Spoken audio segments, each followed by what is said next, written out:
A warm welcome to Diski Talk with Luyolo. If you're tuning in for the very first time, I ask that you please subscribe and hit the notification bell button.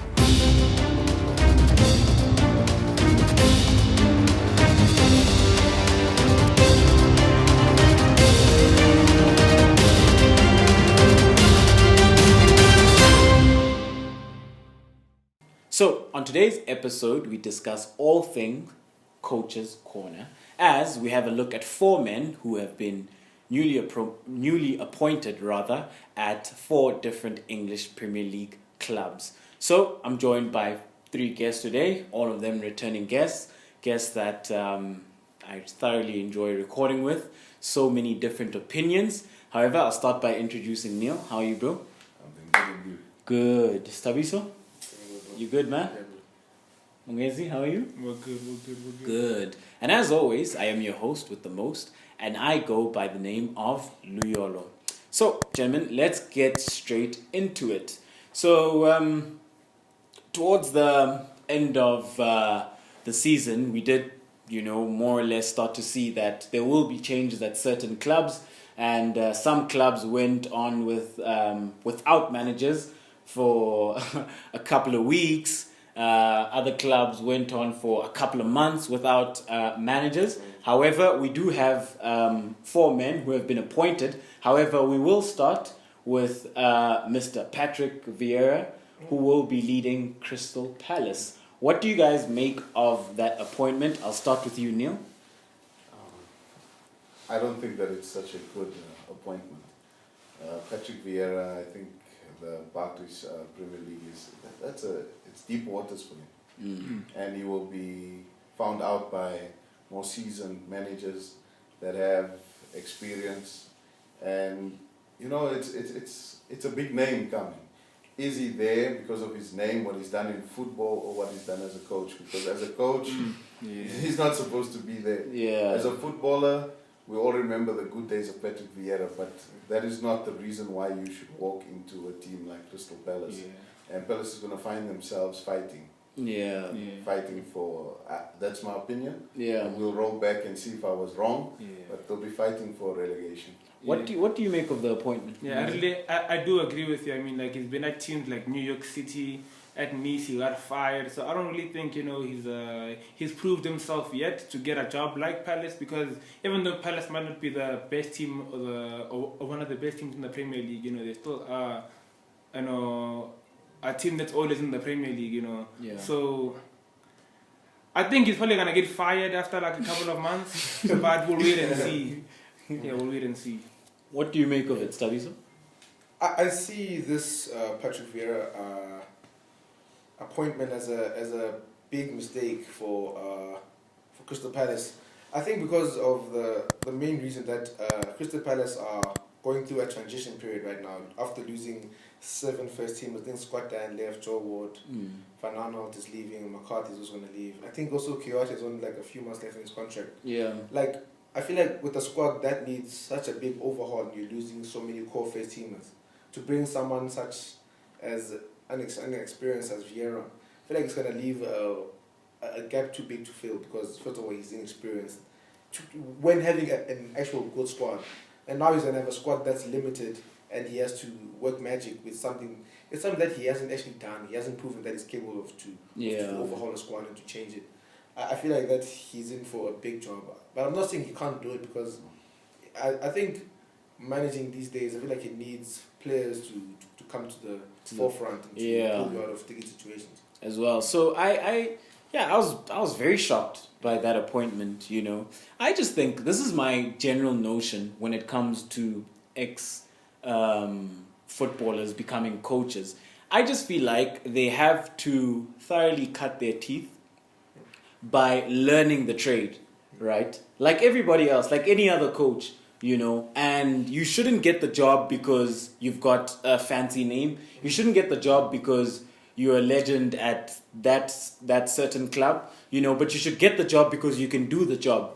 Because then what ends up happening, we see a team that A, has no structure, B, has no style of play, C, there's no philosophy. We don't understand what this team is trying to do. And we see a team then always trying to figure things out on the field of play. And that for me then puts the team at a disadvantage, and that's when players then will easily use their player power, because we know that's a thing in modern day football. Players have so much power and they get you out of the job because they're quick to realize that, hey man, this guy, he doesn't really know what he's doing, So personally, I just think that he should have stayed at a smaller team, in France, a League Two even, and just learn the trade. Learn what is your best formation. Understand what I'm saying? Learn certain tactical nuances. Learn how to work with different types of players. Learn certain things about yourself as well. Because I believe that when you're coaching, you're not just coaching the players in front of you, but you're also coaching yourself in a sense. Because there's things that you yourself have to learn in order for these guys who are in front of you to be able to learn from you so that they can become successful. And my problem then also becomes that what is the criteria? That's my question. Like when when the board at Crystal Palace were now looking for a manager, like which criteria was used here? Like I'm not sure how Crystal Palace let Scott Dan go to Bournemouth and they don't go after him. Because I feel like football is the only sport or like the only profession where you can be a manager without actually being able to manage something well. Because I haven't seen a doctor who can't perform surgeries. I haven't seen a lawyer who can't have solid arguments. It's only in football where you appoint someone. I'm not even sure what criteria they even use to appoint Vieira into the best league in the world, as they say. Yeah. I'm not sure how they... I'm not even sure how they plan a roadmap for him to even succeed there or further down the line. Do you think it's to attract certain? It could be to lure in certain, because they even signed a young French player now, Michael Olise now. Yeah. I'm not sure if that was solely down to Vieira being there, but I'm not sure. I hope the best for him. Yeah, So I just personally I don't advocate for it. I think managers should pay their school fees, man. Yeah. Learn the trade, thoroughly so that when you do get to a big team, we don't see you being confused. We don't see you looking like you don't know what you're doing, So hopefully all goes well for him, and you can't do any worse than Frank de Boer, who was only there for a couple of games, hopefully, but we've seen that happen at Crystal Palace.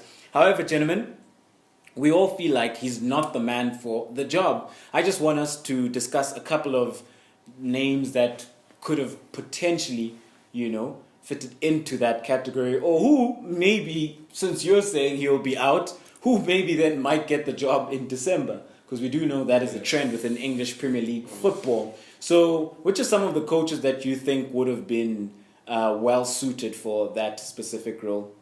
I'll start with you, Neil. No one comes to mind. Yeah. For me. Okay, for me, I'd say Louis Favre. That other guy was coaching Dortmund or Borussia Mönchengladbach. He was linked to that job, but I don't know why they didn't go for him. I think he would have been a better appointment. So I would have liked to see him, but. If we're talking about future managers who could come in for him, man, there's so many. I think maybe Frank Lampard should have even gotten the job, if we're being honest. I mean, he does have some years coaching some clubs under his belt. He's coached Derby County and the biggest club. Okay, one of the biggest clubs in the Premier League in Chelsea. So I think it would have been a good job for him to, go and work his system out. No, but why I disagree with Frank Lampard, I feel like with Frank Lampard, I feel like he was on the right journey with Derby, and then he kind of took a step too far. And I feel like that step too far with Chelsea, I feel like it's kind of put him back to where he was when he was at Derby. Because at Chelsea, he started to do this thing of where he started to doubt his own methods. So I feel like so now to take him into Crystal Palace with him not being steadfast in his ways, I feel like that would have crippled him even more. But I feel like that what Frank Lampard has to do is he has to go back to maybe a League Two team, build up his resume, and find himself again. Because I feel like for him to then take another job Sure. without refining his methods. Because after he got fired at Chelsea, I'm pretty sure that he still has doubts in his mind about what he has to play, because he hasn't been anywhere else to like refine and go back to what he was. I mean, I feel like with the perfect appointment would have been Scott Parker, because Scott Parker he's been in the Prem for 2 years now. Been in the Prem for 2 years. He's learned his trade in the best league in the world, which Crystal Palace is going to be in, and arguably they have a better squad than what he had, and he was working with limited resources, and he did well enough. But it's just the same that they got relegated. Yeah, so you can't really say that he would have done a better job. You know, he's learned his trade, but he's gotten relegated. Lampard managed to finish in the Champions League place with Chelsea last season. Even though he got fired this season, he still learned a lot. And I'm sure right now, wherever he is, he's learning from his mistakes, and he deserves another chance. No, but how is he learning from his mistakes when he hasn't managed recently? Where is he learning? With his children in the park? He isn't learning anywhere. No, obviously I'm sure that he's going through anywhere. his old games. Maybe he's seeing, maybe here I could have done a bit of a tweak. You learn by doing. I've never seen someone say, "Oh, I'm learning being a doctor," and you're just sitting there. You're not learning anything. But he does have experience. You learn by applying your methods day in, day out. But he's applied his methods at Derby County and at Chelsea for 2 seasons. But he started to doubt his own methods that he had at Derby. That guy used to always play a solid back four. He started chopping and changing. Rudiger was in and out of the team. What are your thoughts, Neil? Well, I understand where Mungezi is coming from. If you think about Lampard, also previous superstar in the league, but someone that at least had a schooling within the system, so it would have been a better choice. Yeah, I personally think the perfect man for that job would have been Eddie Howe. And I say Eddie Howe because he's very experienced when it comes to English Premier League football. He's a coach who managed to get Bournemouth into the Premier League, and he stayed up with Bournemouth for such a long time, you know. And he was using players who Bournemouth signed when these guys were still playing in League Two, players that were signed for like £20,000, you know, players were signed for next to nothing, but he turned some of those players into very good Premier League footballers, you know. So I think he would have been well suited for that Crystal Palace move, especially because if you look at the squad that Crystal Palace have, yes, certain players are departing, however, there's exciting prospects there.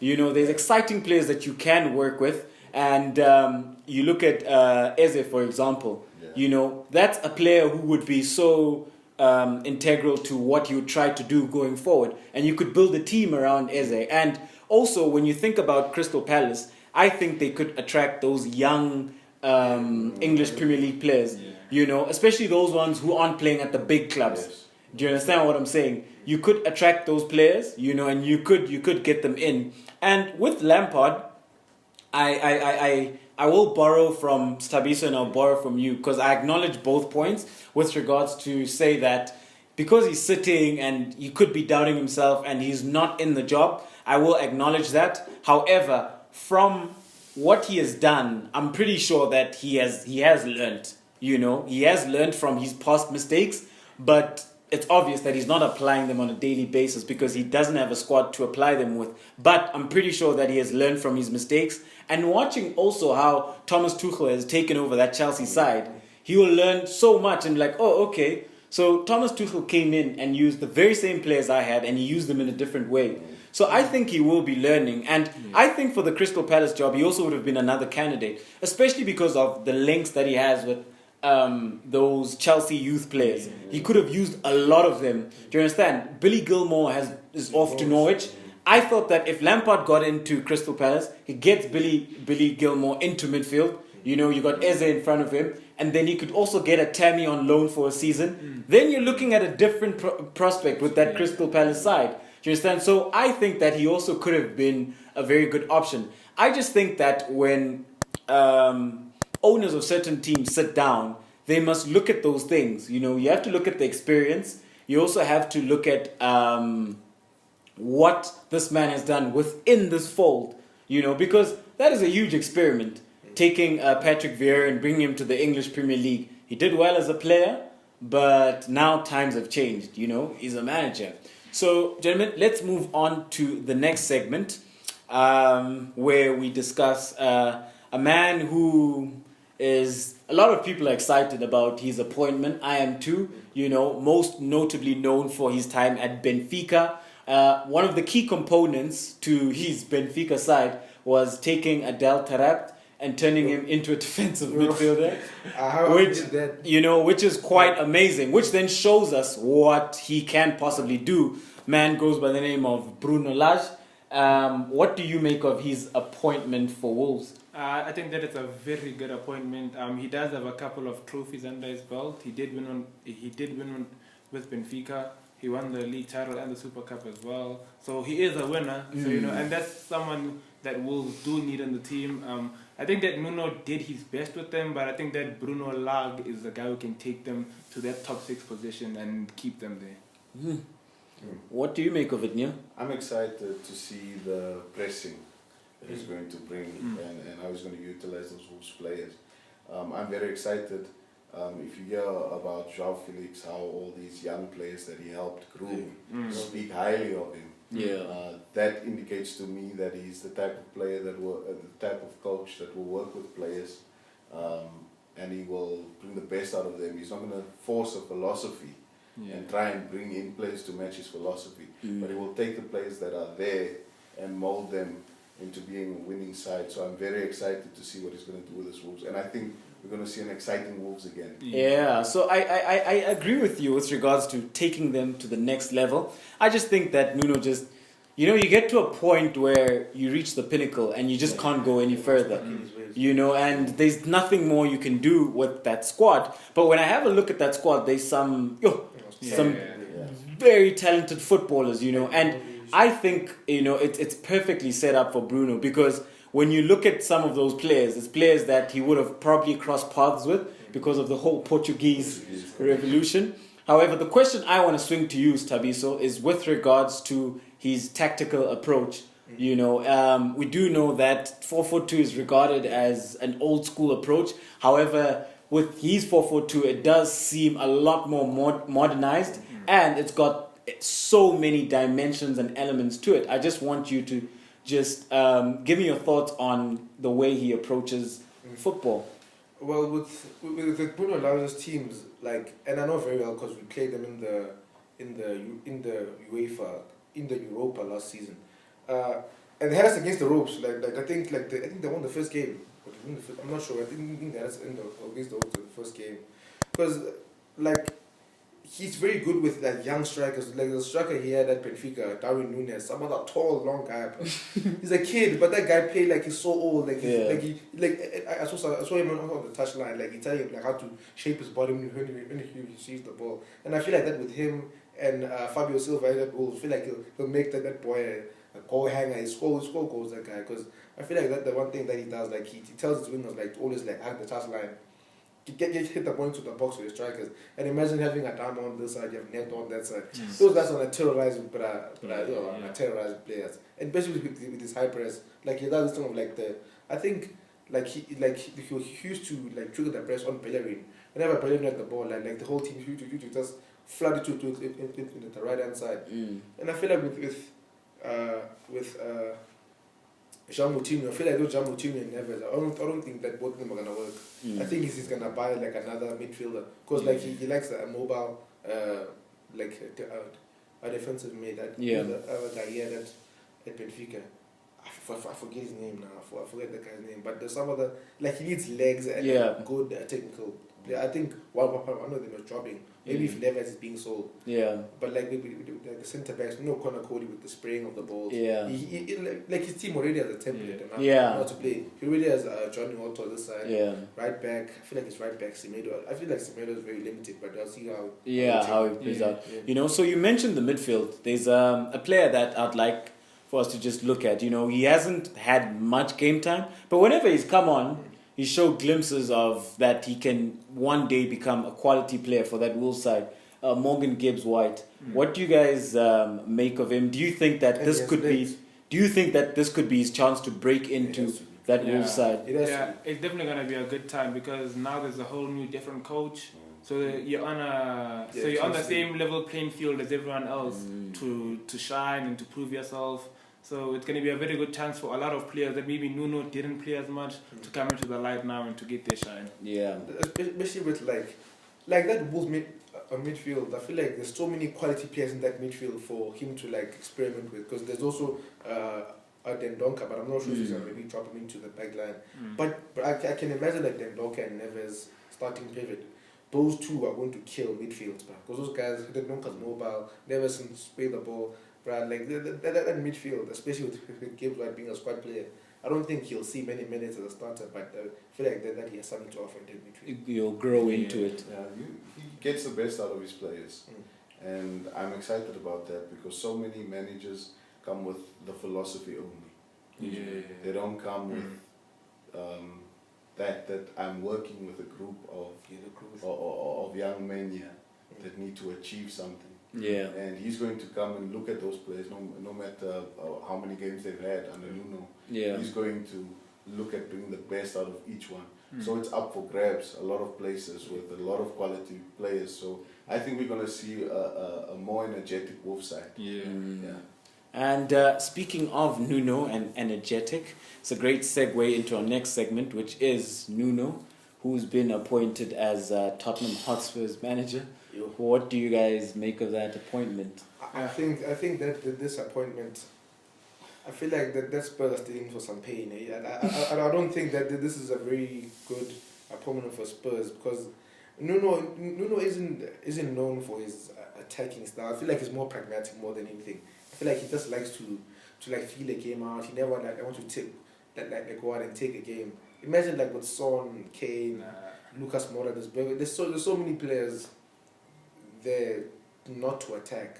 I feel like his players will grow frustrated very easily. With his methods. What's your I take? disagree with you, man. Nuno took Wolves from the Championship into the Premier League, and not only did he just keep them there, he made them finish top table. Now he's going to Tottenham, where he's gonna have better quality players in probably each position, and he's gonna have better attackers now, better midfield. More of a transfer budget to buy more players, more quality players. Tottenham can attract good players, so it's a step up. And now Tottenham, and you can't say that he's pragmatic because he's not as defensive as Jose Mourinho. So they're gonna play with a bit more attacking. 3-5-2 formation is a bit of an attacking formation. He's gonna have Doherty. He's gonna research a little bit. Come back into the team because he does know how he plays. So it is a good appointment. But the thing with that, I'm not saying that. This thing is much more of a step up for Nuno, in the fact that he's going to a bigger club than what he's been in. For Spurs, this appointment isn't good at all, because those players you like mentioned at Wolves, those players haven't really done anything in football, or they haven't seen anything.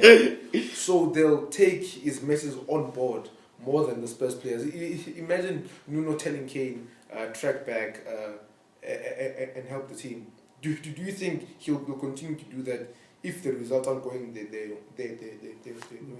But at the same time, he didn't do that to Jimenez, so why would he do it to Kane? No, but the Jimenez used to do so much for that Wolves team, in the fact that he used to track back also and press teams high. With Kane, Son, and those players won't tolerate his methods if the results aren't going their way. Because imagine you're working hard, but the results aren't going your way. So the person to blame isn't you, it's the manager. But at the same time, we can't be talking about results not going his way when the season hasn't even started. No, I'm saying... We can't talk about hypotheticals about, what if that happens, then they would listen to him. It hasn't happened, I'm so saying we can't talk about that. This is something that actually could happen, where it's a situation where the results in the first few games aren't going their way. Those players will turn on Nuno very quickly because Nuno doesn't have that big of a name in the footballing world that the players will respect him for prolonged periods of time. Those players stuck with Mourinho for longer than they should have because it's Jose Mourinho. What are you going to say, Jose Mourinho? But they turned on him though. Okay. Yeah. You say that they stuck with Mourinho because it's Jose Mourinho. Yeah. But what if results go their way? Then the players will tolerate his methods because we're winning. Yeah, they'll tolerate his methods, but what he's done with Wolves Wolves when they came against the top clubs, they really they challenged. They challenged them. So when he starts proving to his players that his methods are working with the group, I do believe that the players will give him respect. I think that they might even respect him more than Mourinho because of his approach. Mourinho's approach.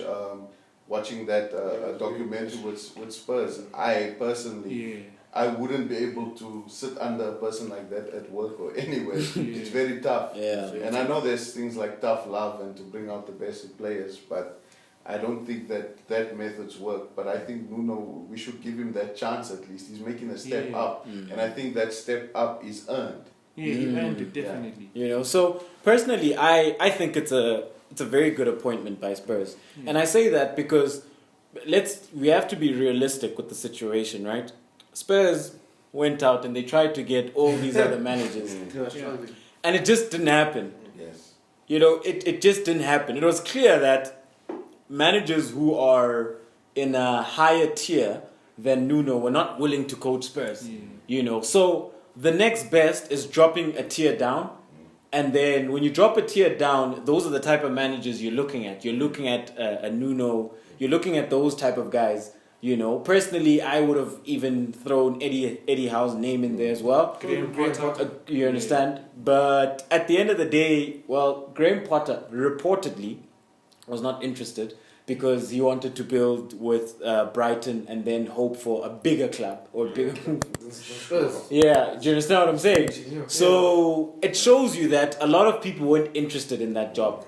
You know, so yeah, it is a very tough job. So with Nuno, the reason why I'm excited is because firstly, over the years, you've realized that his man management skills has been very, very good, in my opinion. You know, and I'll speak from a perspective where a player was doing well and a player was doing badly, you know. And I'll give you an example of Adama Traore. I'll use one player. When Adama Traore was doing really well, how he managed him was fantastic. When Adama had the poor season, where he finished with one goal and one assist or something like that.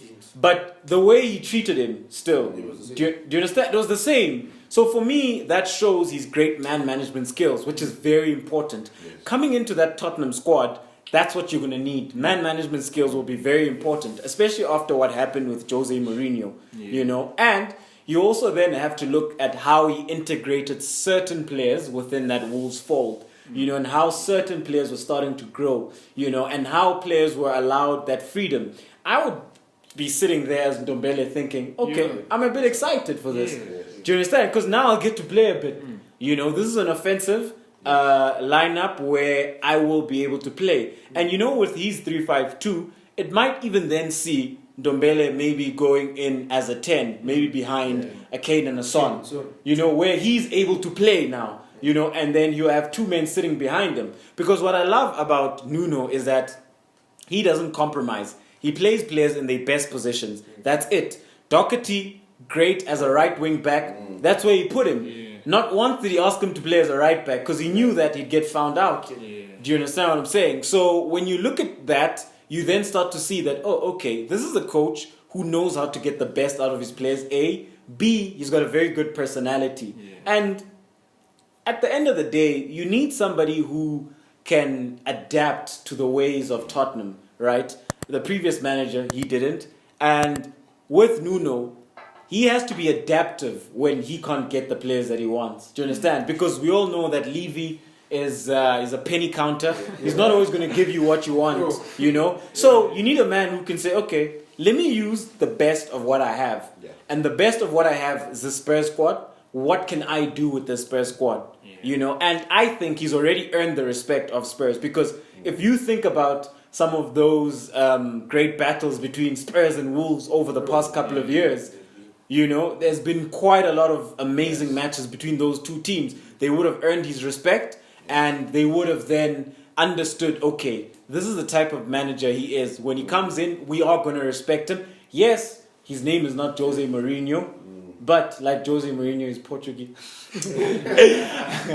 But yes, his name is not Jose Mourinho. However, we live in a day and time where players take to you based on your personality as opposed to the name. The status. Because you can have this big status and name, but if you're self-imposing on these players and they don't like it, they'll turn on you, you know. Yeah. But now with a Nuno who sometimes he allows his teams to play, you know. And what I like about him is that I think he's going to make Tottenham a bit more competitive. Yeah. You know, at times you felt that these guys concede a bit too easy. Yes.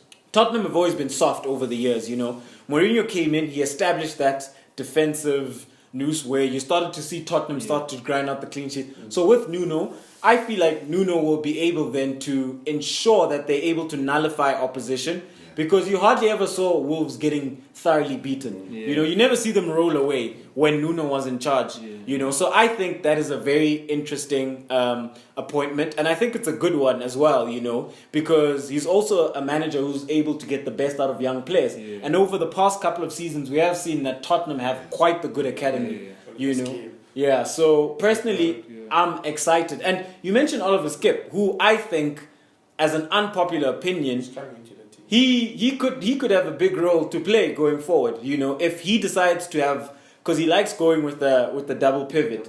You know, if he puts him alongside Højbjerg, that would be good. Who knows? Maybe you could get the best out of Harry Winks again. You know, so I think that it's an exciting prospect. However, a lot of it boils down to if Kane stays or he leaves. Yeah. You know, and and that backline. Yeah, he has to get rid of Eric Dyer and He David. has to get rid of one of them. Eric Dyer. Yeah. He has to replace them. yeah, so he has been linked to Connor Cody. You know, and I understand why, because as a back three, the ball playing centre half, Connor Cody would fit that, but he's also been linked to Yannick Vestergaard, who I hope he gets, That guy. because that is, you know, I'm just shocked that he's being linked to Tottenham, and not a bigger club. Yeah. You know, I think Yannick Vestergaard would be a great signing. Yannick Vestergaard in there. Next to him, you have Alderweireld on the right. On the left, you could have Ben Davies. And what I like about Ben Davies, yes, he's not the greatest underneath the sun, but he'll get the job done for you. And I think a perfect role for him is the left-sided centre back. Because I say that because it doesn't require him to attack as a left wing back, and it doesn't require him to do too much defensive work as a centre back. You know, so I'm very excited for Nuno going forward, because I think that he could get the best out of that squad. So, gentlemen, let's move on to the next segment.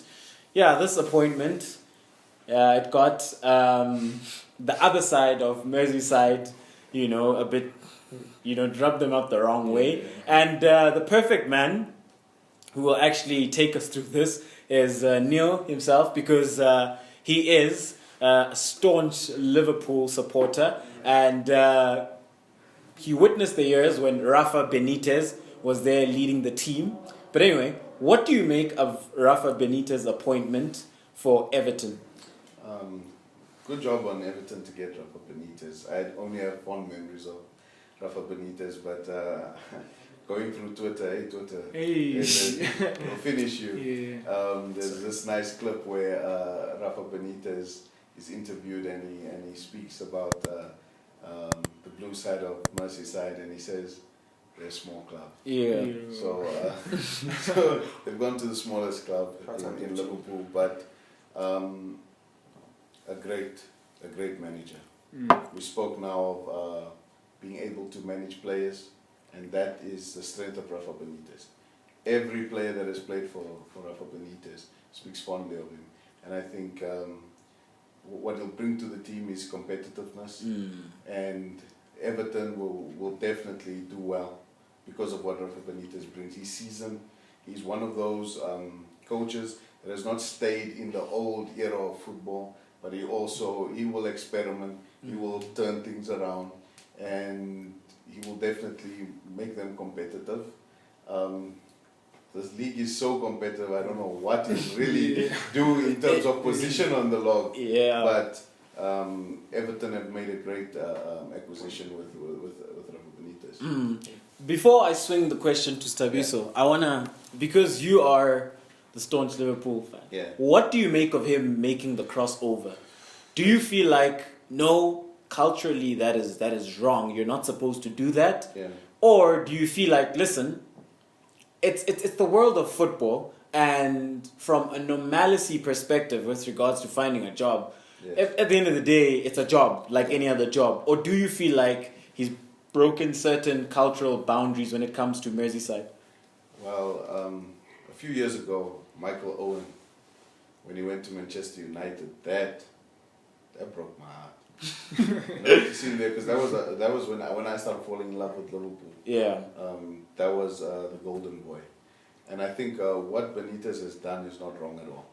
You know, a job comes along, you take it, and I think Benitez is also taking that job with respect to Liverpool. He's highly regarded. They won't boo him when he comes to Anfield. That is one manager they're not going to boo. I hope. Yeah. I hope they won't boo him, but I don't think he's crossed any. boundary. Yeah. Because the thing is with Benitez that maybe some people might not know is that he's still kept his house, in Mersey, still lives in Merseyside. Even when he was not coaching in Merseyside, he still had his house there. His family still live in England. So he's, in a sense, he's become an adopted son, of Merseyside. So I'd like to think that Liverpool will give him that respect and understand the situation as well. So what I like about him, you mentioned a pertinent point, that bringing competitiveness into the squad. And I think that'll be paramount, when it comes to Everton. Because a lot of people have always felt like, Everton are a club that they can do better, They can do better, It's just, personally, would I have gone for a Benitez? No, I would have not gone for Benitez. I say that because, yes, I'll acknowledge he's a very good coach, very experienced. He's won things. Yes. My only issue with Benitez is that I think that he's more concerned with his own interests as opposed to being there to thoroughly build Everton. Because say if an offer from Italy comes, do you think he's staying? Yeah. He's gone, But that, I pin it on the Everton management and the Everton board more than anything, because of how the type of managers they've had in the past couple of seasons. Firstly, I feel like Everton spends so much money, but we don't see anything, They spend so much money, So I think Everton had to go for a coach who would be there for the long haul. Yes, we cannot predict, because if a better offer does come, a manager will most likely go. But based on character and personality, you can tell a manager who's in it for the long haul, who doesn't have his own interests. Because I feel like Everton can become a top 6 club. With the financial muscle they have, with the type of players they attract, they should be a top 6 club. But they're just not, because of the decisions they make with regards to the managers they appoint. So a good appointment because of the experience, but a bad appointment when you're looking at long term, because I think Benitez will go if a major offer does come along. But anyways, Tabi, so what do you make of his appointment? With regards to Rafa Benitez, I feel like it's hard to find a manager that's liked by everyone. I haven't heard a bad thing said about Rafa Benitez. Like, in the footballing world, I feel like he's very loved because he's been everywhere. He's been there, done that. He has the T-shirt, and I feel like that with him walking to the Everton dressing room, I feel like that those players will be motivated, and that manager bounce will be there, because this is a big manager. He's managed some of the best players in the world. And with Rafa, I feel like with the management and Fahad Mushidi, the owner of Everton, I feel like that he doesn't really have a problem with reaching for the top shelf and paying whatever amount of money to these mercenary coaches as it is, because he has the right intentions for the club, like to build a rebuilding now. Like they got in Carlo Ancelotti, they bought his players, Alan, Bukore, Hammers, but it didn't work out as he wanted, and he left. And now I feel like he's gonna do it again for another coach, for Rafa, and dip into his pocket again and try to build the best for Everton. Yeah. And I really don't have a problem with an owner like that, because like I feel like I would liken Fahad Mushidi to Rafa, to Roman Abramovich at Chelsea. He does a similar thing. He goes for the top shelf. Yeah. Spends the money. If it doesn't work, we look at it again, we spend again. Because sooner or later, what he's doing will strike gold and they'll hit it big. Yeah. And I feel like that season, like I feel like it will pay off, and I think it's gonna be this coming season because the squad is very good, and I feel like if they just add maybe three or two pieces, I feel like they're right there to challenge for the top six. No, I do agree with you. I do think that Ancelotti did make the right investments, and I think that those players could come in handy for a player like, for a coach like Rafa Benitez. Maybe not James Rodriguez, maybe, I don't think he'll use him as much because, he is a bit... You never know with him. It's either he's unfit or he's injured or something, but Yes, he don't miss. But now he does have a lot of experience coaching the top clubs. He should get Everton into our top 6 finish this season. So it definitely is a good appointment, and I'm just excited to see all of these new coaches coming with their new systems into the teams and just seeing how they all play out. So it's going to be a very exciting season. Well, ladies and gentlemen, you heard it from Mungezi. It's going to be a very exciting season, and I thoroughly enjoyed this episode, sitting down and discussing the Coach's Corner, the English Premier League edition, especially because of how much talk there was surrounding those vacant positions. Now that they've all been filled up, now we sit back and we watch and see if they will deliver. So I've thoroughly enjoyed this episode. Mungezi, thank you very much. Pleasure. Thank you very much, Nuno. Senor del Mundo. Thanks, buddy. Thanks a lot. Thanks a lot, yo. This was an episode of Disky Talk with Luyolo signing out.